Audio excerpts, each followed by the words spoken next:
Thanks for tuning in to the Generals Redoubts podcast series, Generally Speaking, an alumni history of Washington and Lee University.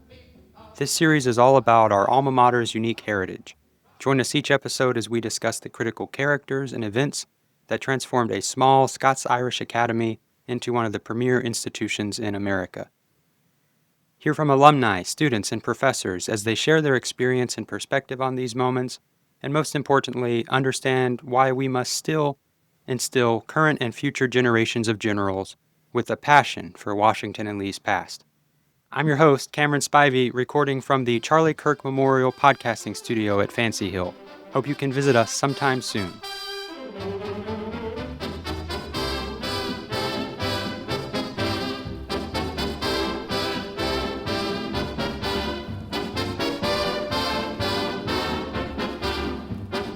I'm joined today by Thomas Wakefield, class of 2029 and a resident of Charlotte, North Carolina. Thomas is on the football team and is very passionate about Washington and Lee, both its past and future, and he's agreed to join me today in a detailed discussion of the history of Washington and Lee athletics. Now, if you know me, you know I'm not an expert in athletics, so I'll do my best, and hopefully Thomas can help us chug this program along. Thomas, before we start talking about sports, just tell us a little bit about yourself and what brought you to Washington and Lee. Thank you for having me on today. I'm Thomas Wakefield. I'm a first year here. What really brought me to Washington and Lee, because as a high school football player, the Division III level was where I kind of knew my college future was going to be. And I visited a lot of Division III schools. While there are some schools with a similar educational reputation to Washington and Lee, there are none that I felt were a better fit for me. And I felt that our unique traditions and campus lifestyle, with the honor system and the speaking tradition being some of the chief examples of this, were what made Washington Lee a perfect fit for me. I also built great relationships with the football coaches and just felt like home from the moment I stepped on campus my junior year. Just finished up the football season in November. We got our second bowl win in 2 seasons against Lycoming College in Pennsylvania. And yeah, I think we have a great football program currently, and we have a long and detailed rich history of football and other sports as well at Washington and Lee. So what was the sort of first thing you learned about Washington and Lee's football program? Let's say you first hear about W&L, however old you are. Our football program's not known nationally now. We're not the most football-oriented school, but there's clearly some unique things. So what's the first thing that stuck out to you or that jumped out to you? Actually, it was funny because while you say that it's true that W&L is not a nationally relevant program today, one of our former coaches, Scott Abel, was one of the first things I learned about this program, because growing up in Charlotte, North Carolina, Davidson, which was Abel's last stop before he moved on to Rice in the summer of 2025, was very near, and Abel developed actually a pioneering offensive system here at Washington and Lee when he became the offensive coordinator in 2010 and eventually the head coach, which is one of the most successful stretches in the history of our football program. That was one of the first things I heard about, and it goes to show that, even if Washington Lee is not Division I FBS football, we still have connections to and people that came from our school that are making major developments in football today. And that was the first thing I heard about it, and it started me down the rabbit hole of learning about the program before Abel, and obviously still Abel's time here and his system and how it's proliferated to different schools across the country. Yeah, as I mentioned, I don't know a whole lot about athletics at W&L, and I certainly wasn't at as many games as I probably should have gone to as a student. But one of the things that has stuck out to me, and a lot of my friends being athletes, both graduated now and still at W&L, is that Washington and Lee's unique in that a lot of our students are athletes. I'm sure you might know more specific numbers, but they're athletes, but they're also really good students. And for those that listen to our last podcast that released, On My Honor, I spoke with Jordan Cash, who's a senior tennis player, and she noted that she was a double major and also a student athlete and just super involved in both academic life and sports life. And, that's not really something you see at many institutions, right? I think a lot of colleges, if you play football, you study communications and go to a few classes a semester and not really, engage. So is that a fair, am I summarizing that right? I think you're absolutely correct in that summarization. The mission of Division III is to promote the whole student and the athlete. but I think W&L especially does an incredible job with that. Coaches are usually understanding of class conflicts and of other groups. I know several guys on the football team who are involved with Williams Investment Society or the Real Estate Society. Just last semester, my first semester on the team, there are guys who have classes that run into the practice / meetings window. Obviously, it's not ideal, but the coaches do their best to accommodate. And I think it really exemplifies how our university promotes both the student and the athlete. Generally, I think our university promotes the whole person of every student there. I think it's also indicative of how easy it is to get involved, but also how much Washington Lee encourages us to get involved and be successful in all facets of academics, athletics, social life, and extracurriculars. Yeah, it really just leans towards that Washington and Lee vision of a sort of well-rounded liberal arts student and reminds me of the educational intent of Washington and Lee University, or you could even say Washington College, starting under the presidency of Robert E. Lee. What most people don't know, even if they're avid sports fans at W&L, is that sports actually started during the presidency of Robert E. Lee, and that prior to that, the school, as we've talked about in previous episodes, was a very regional Scots-Irish academy, and athletics were not well supported or thought of by the Presbyterian ministers that ran the school. Students were encouraged to be physically healthy and active, but there was a disdain, and this sort of was shared across the country in many regions, of formalized athletic programs. And there even would be a lot of that in the early decades of Washington and Lee, and even, I guess, later in the 1950s when our school's attitude towards football and scholarships and things would change.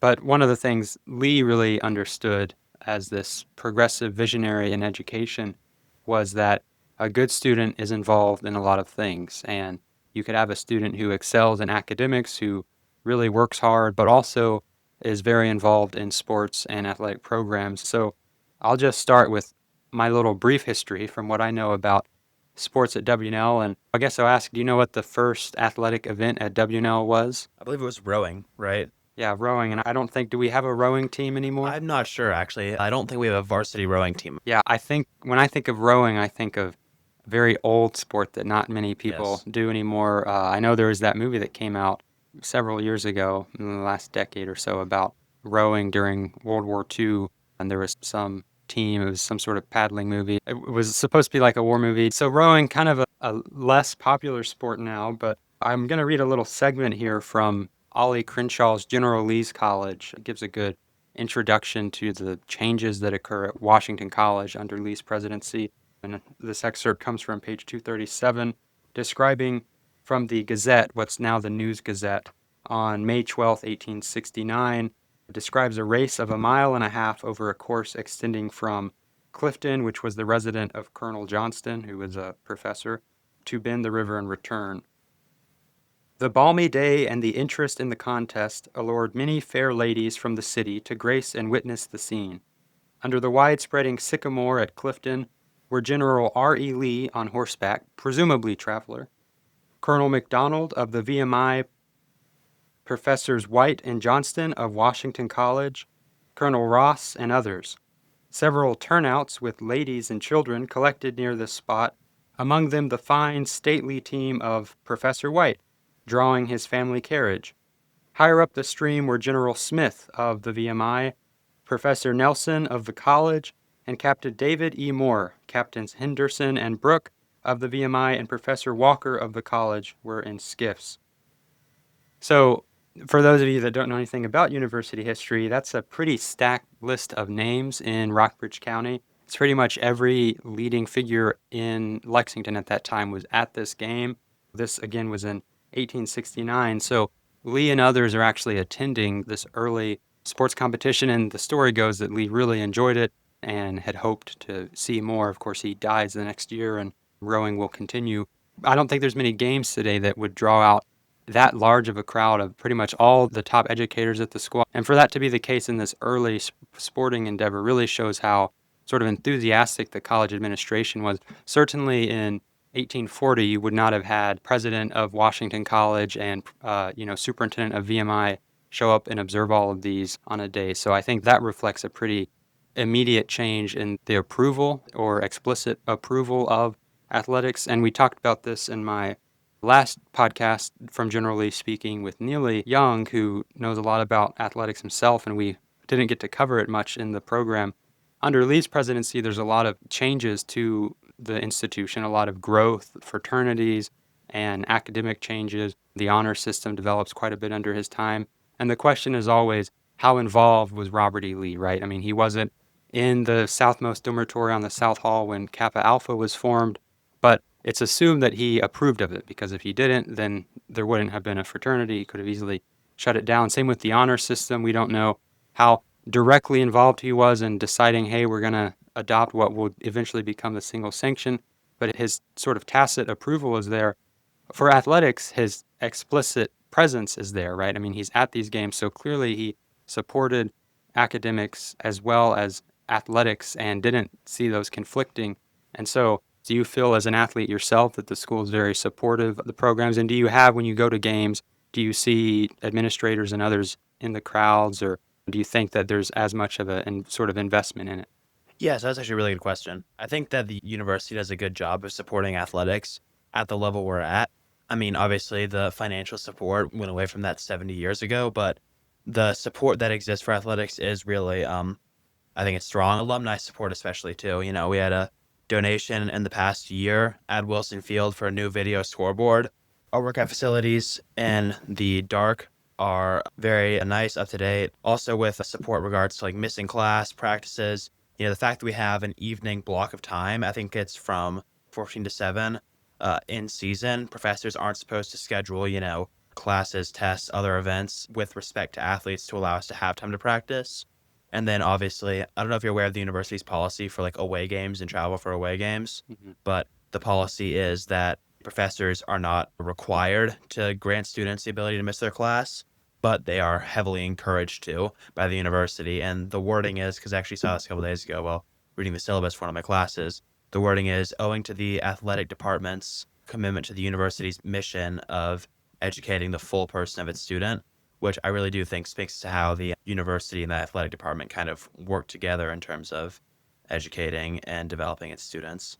I'm not gonna lie, I haven't seen an administrator in the crowd at Wilson Field, but they certainly could have been there. I actually did, when I was touring, run into an administrator at Wilson Field, just walking around, but I'll have to keep a closer eye out. But it's, you know, it's hard in the middle of a game to look up and see people. Well, maybe the takeaway from this program is if you're a dean at Washington and Lee, you should go to the next football game or other athletic activity and support the students, because I think it is important, and I guess it's aligned with what Robert E. Lee was envisioning as sort of broad support among both students, who of course were very supportive of athletics and wanted there to be a lot of programs, as well as the administration. So I want to talk about the change of administrations over time at W&L, which is named that in 1870, Washington and Lee. Over time, how administrators differently view sports. Obviously, sports in 1870, we have rowing. We have other sports developed beyond that. Most notably for this program would be football. And I'm sure Thomas can tell us a little more about the football program's history over time. But not all the administrators have always, the presidents, I should say, have always viewed athletics the same way. There's several debates in different decades about the role athletics should play at Washington and Lee, and concern that it might be consuming too much of the student's time, that academic quality is dropping among student athletes.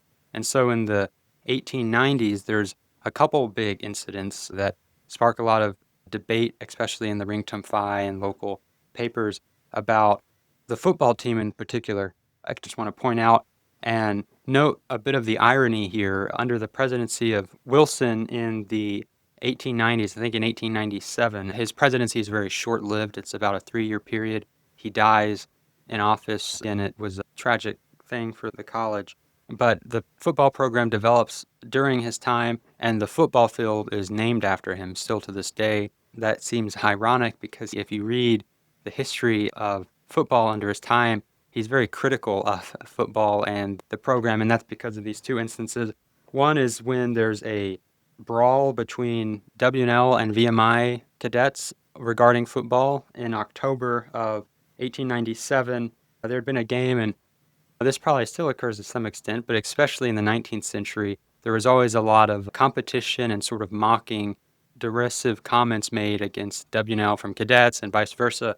And so after one particular game, there was what this quote says, that the cadets rushed to a wagon of W&L students and threw imprecations and stones at the occupants.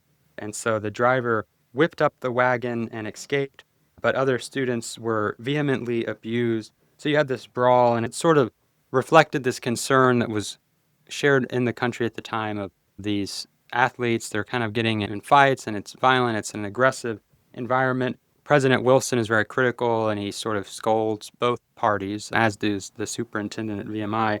And then a bigger case that happens that same year is in a game from Washington and Lee versus the Central University of Kentucky. And I've actually heard two stories of this was Centre College and the University of Kentucky on a couple different sources. But one of the two, and they played a football team, and I'm going to read another quote here, and this will probably be my last quote from General Lee's College today.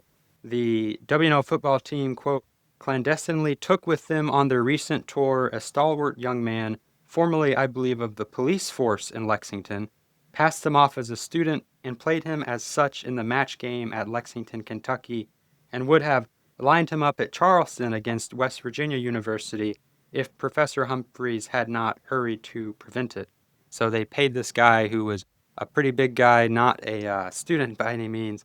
President Wilson, who had actually helped pay for their tour that year, had personally paid towards the athletic program, was very upset, made them apologize and surrender the game after the fact, and then actually suspended the season because of how the W&L students had not acted very honorably in that case. And so, Thomas, I'm sure that's not happening today. No, not at all. But, what do you think? Do you think there's any sort of controversy today with the football team? Are there these types of concerns? Are you getting in fights with the VMI cadets? No, that's not happening. I don't know. Obviously, I'm biased based on my relation to the situation, but I generally think that the football guys at W&L are some of the best guys I've ever been around. It's a great brotherhood. I also think, though, that people who are not within our brotherhood, who are not, not really connected to athletics, do kind of feel that the athletes are a lower quality of student. And I would say that's just not true. Because if you look at what our athletes do in the classroom, what they do post-graduation,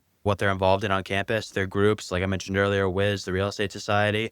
I mean, I don't think there's any evidence to support the fact that the athletes are a lower quality of student. I think that some of our athletes are actually some of our most involved and beneficial members of the student community. And that's not to say that like these students who kind of look down on the athletes are like, doing so with like malice in their hearts. I think it's just a situation where people get caught up in stereotypes and they're like, they judge before they really meet someone, or they judge based on preconceived ideas and not actual experience. Yeah, well, and I think you have a very similar case against fraternities for a lot of independents that are opposed to Greek life and very critical of the people that join Greek life. I think those concerns are also unsubstantiated. So let's talk a little more about the football program and President Wilson, who, as I mentioned, the football field is named after. Is there any knowledge among the football team today, 2025, 26, of the history of the program, of President Wilson? So I think there are some things we constantly reference back to. I'm sure obviously eventually we'll get to it later in the program, but the 1950 Gator Bowl team that was led by fullback Walt Michaels, coach George Barclay, like probably one of the better teams in our school's history. We have one of the posters from the Gator Bowl that year on the door of our locker room, and, we'll bang on that before we go out every Saturday. And I don't think everybody has a thorough encyclopedic knowledge of the football program's history, but I think every football player will also tell you that W&L was one of the founding members of the Southern Conference, which obviously eventually became the SEC. But yeah, stuff like that, big moments in our school's history, I think are very well known to the students and to the football players especially. Yeah, well, I would imagine it's a great way to build camaraderie and sort of morale by talking about the team that came before, the sort of legacy that you're pushing. And I'm sure there's plenty of trophies and awards on display in the gym. It sort of interests students, whether they're athletes or not, to see, wow, W&L has a really strong heritage in student athletics. We have a whole Hall of Fame on the second floor of the Dark, which is really cool. I went in there on one of my recruiting visits. But yeah, I mean, you can pull up anybody that's ever been admitted to the W&L Hall of Fame, and there's a lot of football guys in there. That same hallway, there's a timeline running along the wall of, big moments in both the school's athletic history as a whole. And it's running from all the way back to that first 1872 game against VMI all the way. And I think the most recent entry is a 2010 or 2011 45-42 overtime win over Hampden-Sydney. Wow. But yeah, I mean, there's a long, continuous, proud history of football, but also athletics at W&L in general. Mm-hmm. Yeah, and there's so much you could talk about. We're talking about 150 years of athletics at W&L, so there's going to be stories and individuals. Cy Young sticks out as one of the greatest athletes, and he's, of course, a Washington and Lee student. So hopefully one day we'll have a program more about Cy in particular. And, if you don't know who that is as a listener, then you really should check it out. I know there's also seems to be a pretty engaged digital presence for this sort of thing, like alumni magazines. And if you just sort of Google the Washington and Lee athletic history, you can find a lot just from that. So I think it's pretty accessible. But Thomas, you seem to know quite a bit about Washington and Lee football, just the history of it, maybe more than some of your teammates. Do you want to just walk us through a little bit about the key highlights, moments that stick out to you? Absolutely. And, cut me off. I'm getting too long because I can get long-winded about this. But the first game played in Washington Lee's football history is 1872 against VMI. It's played on the parade grounds at VMI. Washington Lee wins 4-2. And there's 3 other games played that fall and in the spring of 1873, and Washington Lee wins all 4 of them. It's actually interesting because the first credited American college football game was played in 1869 between Princeton and Rutgers, but that game was a lot more like soccer than we consider football.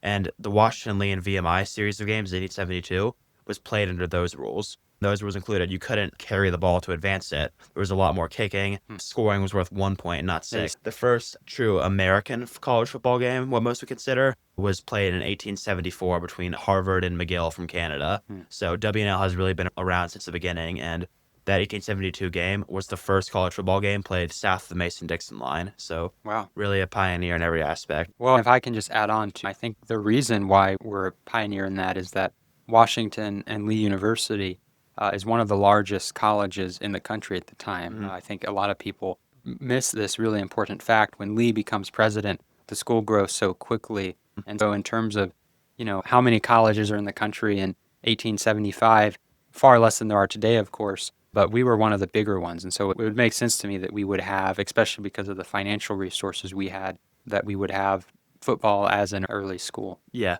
and it's important to note as well that W&L from the very beginning, because there's a bunch of seasons from about 1872 to 1920 where Washington and Lee is playing as a Southern independent because there are no conferences in the South for football at that time. And this is subsidized athletics the whole way. This is, we're going to make it easier for players to get in. We're going to offer scholarship money.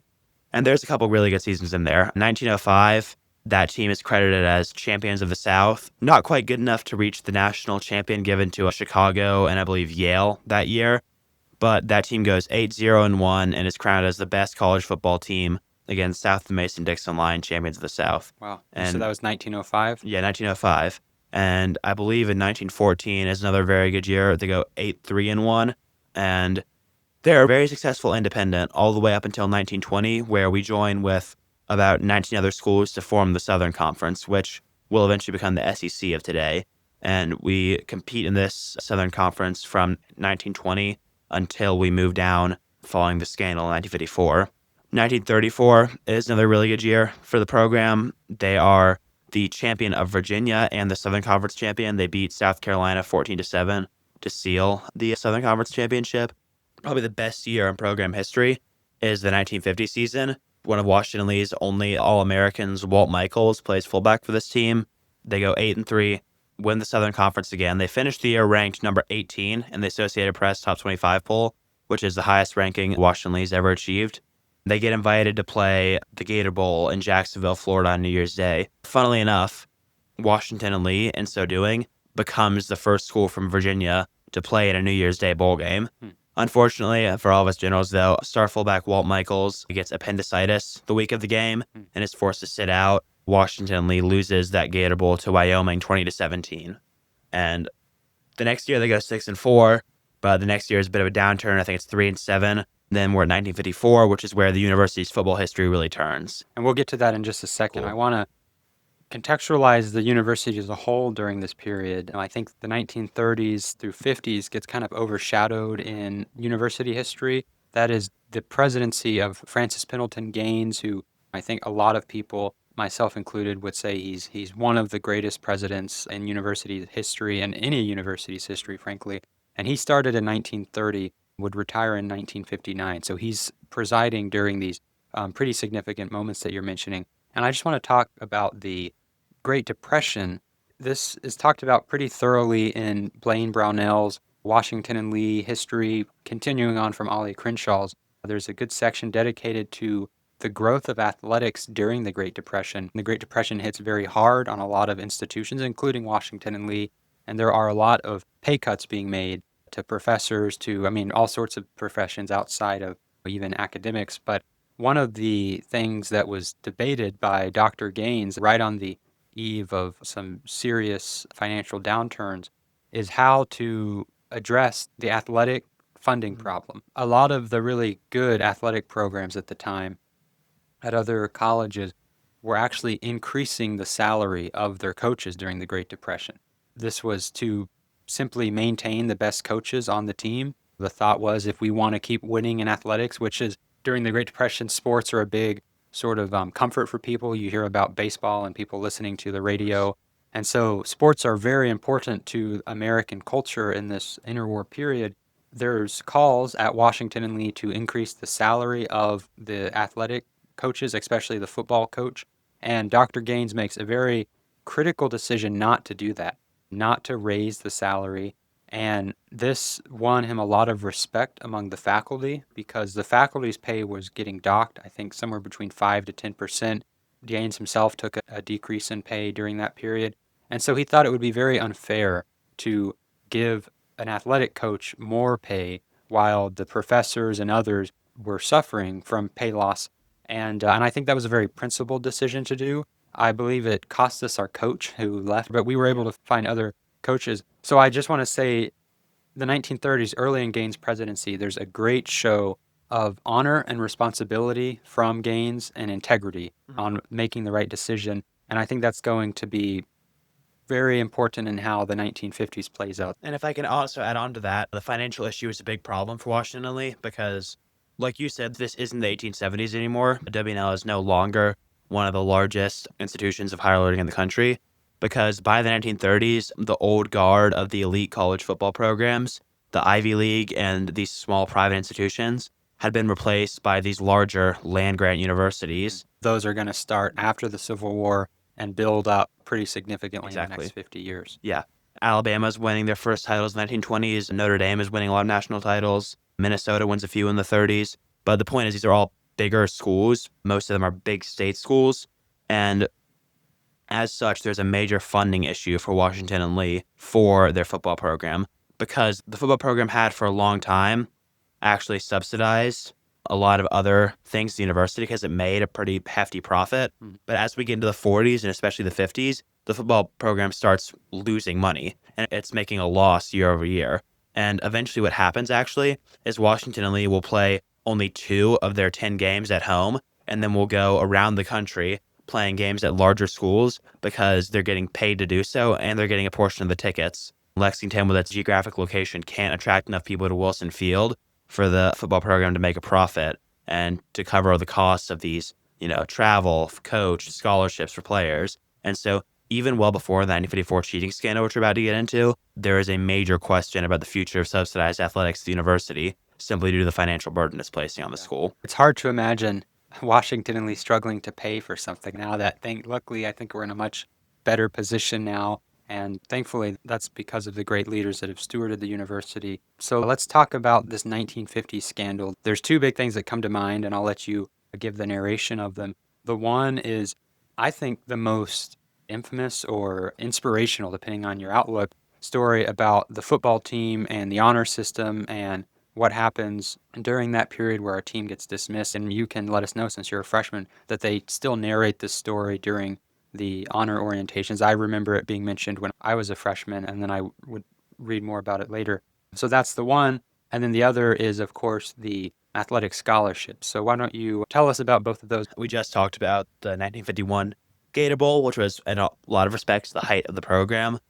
But things go downhill pretty quickly from there. They have a couple losing seasons. And in 1954, this massive cheating scandal breaks. Essentially, what it involved was I believe, 14 football players and then 9 other students who were essentially using a test bank and paying a night watchman to look the other way while they would steal tests and essentially either plagiarize them and turn them in as their own or just copy the answers and turn them in. And this went on for apparently a long period of time, and it's all uncovered in 1954. And all 23 of these students are eventually either dismissed or choose to leave under the honor system, and Francis Gaines suspends the football team for 1954. So we basically just destroy our football team, right? I mean, we dismiss a significant number of students, and it makes a real statement. And there's debates in the Ringtum Phi at the time and other student publications of Southern Collegiate of whether or not the team should be dismissed. Mhm. Well, yeah, sure, it was wrong what they did, but it is our football team, right? I mean, we Yeah. need our football team. And I think at probably any other institution, they might have gone the other route and said, well, we'll look the other way and let's continue. But Washington and Lee, that culture of honor, Dr. Gaines's commitment to integrity, I think that really shone through. This is still brought up in the orientation for the honor system every year. As I remember, because mine was only about 6 months ago. But yeah, they still bring this up every year. And I think it's also important to note that when the president of the executive committee of 1954 read the decisions to expel some of the affected cheaters and students, the entire audience in Lee Chapel stood up and gave him a round of applause for his strong commitment to defending the honor system and our traditions. Yeah. Well, and here we are in this new year. Students might use AI in law school Yeah. papers and not get dismissed. But anyway, that's a subject for a different podcast. Yeah. And then after 1954, basically the football program is 20 feet underwater and trying to stay afloat. There's debate over if the 1954 season is even going to be canceled at first, or if they're going to just have to cancel some games where they're going to be significantly outmanned and play a lesser schedule. But eventually the decision is made by Gaines, and also Dean Leyburn had a large influence in this decision, from what I've read, to move away from subsidized athletics entirely, because other small Southern schools were having similar financial issues. Mhm. Obviously, that the explosive cheating scandal, but Sewanee and Center had also decided to move away from subsidized athletics in recent years. So W&L leaves the Southern Conference. And it's also worth noting that at this time, the NCAA division structure as it is now didn't exist yet. So they kind of just drop off the pages of the record books because records are only really kept for the programs participating in Division I conferences. But they move to, I think it's the Central Athletic Conference, which is a defunct institution that they play in for about 20 years on and off. But they're basically just filling games with whoever they can that's also committed to non-scholarship football. And in 1972, NCAA Division III is formed. Washington and Lee becomes one of the founding members. And in 1976, we help found our current conference of the Old Dominion Athletic Conference 50 years ago this year. Oh, great. Good anniversary year. So what's the reaction among your team of this 1950s decision? I mean, the honor system scandal as well as the subsidized athletics, is that, because I'm sure it's known, at least in some detail, is it a positive reflection on it? What do you think? It's definitely known. I think that we don't really have too many serious reflections on it, but I do think that overall we recognize it as a positive thing for the experience we're looking for as Division III athletes. We do like to joke around like, oh man, if the 1954 football team didn't have to cheat in all their tests, we would be going to play at Alabama this week on College Game Day. But I think we all know that the quality of subsidized athletics was never going to last at our institution. It was not financially feasible at the time. But I think that looking back on it, most of our football players would be proud of the decision of our executive committee and president to uphold the traditions and standards of the place that we live and play for every Saturday with the generals on the chest, because I think it means a lot to us, our school, and our community. Mm-hmm. Yeah, I think it really, as we talked about at the beginning, Washington and Lee's athletes, student athletes, are really admirable in their both academic and athletic excellence, their devotion, practicing daily during the season. I mean, it takes more time than any student club does. And so it's a real statement. And had things played out differently in 1954, I think we would have probably gone down the wrong route, and who knows where our program would be today. Mhm. But things happen for a reason, and it's good that we were able to come out of it, I think, with our heads held high rather Yeah. than the other way around. Since the 1950s, what has, or even since ODAC, how has the football team, or perhaps even more broadly, other athletics? I feel like today we have so many different Mhm. sports at W&L. In fact, when I was a freshman, I was walking in third year where they have the various fields and courts, and I was telling my dad, oh, yeah, we have this team and this team, and there's all these PEs that are offered Yeah. that really introduce you to so many different sports and programs. It seems like we have so much to offer. My dad was surprised for this pretty small school having those resources. And you look at other Division III colleges that don't have the same financial resources that Washington and Lee has, and I think their programs really suffer because of that, because they don't have the equipment and the sort of the financial resources. So what is how do we get from that 1950s, 1970s on to today? I mean, what are the sort of big changes that are made, or the things that help support? Because clearly you feel supported as an athlete today. Absolutely. Yeah, I think that just the university as a whole does a good job supporting our athletic programs. Honestly, in Division III, I feel like we have an opportunity to be very successful because we can offer what a lot of other programs can't in terms of our alumni network, our educational experience, and also the fact that we play a national schedule, whereas some other Division III elite schools, like the Northeast schools, only play each other. But, we have the opportunity to, and we have for a long time, to play some schools that are more geographically located near to us, and we can have the opportunity to compete for national titles. In SCAC, I know in football, they can't compete for national titles. That's changing next year, but for the past 50 years, they haven't had the ability to. I also think the university just does a really good job of supporting us, putting the right coaches and trainers in place. And yeah, I mean, I think we have great programs like our men's lacrosse team, men's golf, women's soccer, a bunch of others that I'm not as familiar with as I should be, but I promise I'll get better over the next 3 years. But yeah, I mean, we do a great job of all around being really good at having a really holistic athletics program that's really, really good at a lot of things. And I don't know if you've ever seen this, but every year they do like in the ODAC, they do like a overall kind of best athletics program. And I think year in and year out, we're at that top spot because we're so good in so many different areas. And nationally last year, I think we were top five. I think we were 3 or 4. Yeah. I recall as a student, it seemed like there's always this prize being won or this title. Like it was, I always sort of, I would say, we're the best athletic program you've never heard of. That's what I would tell my family.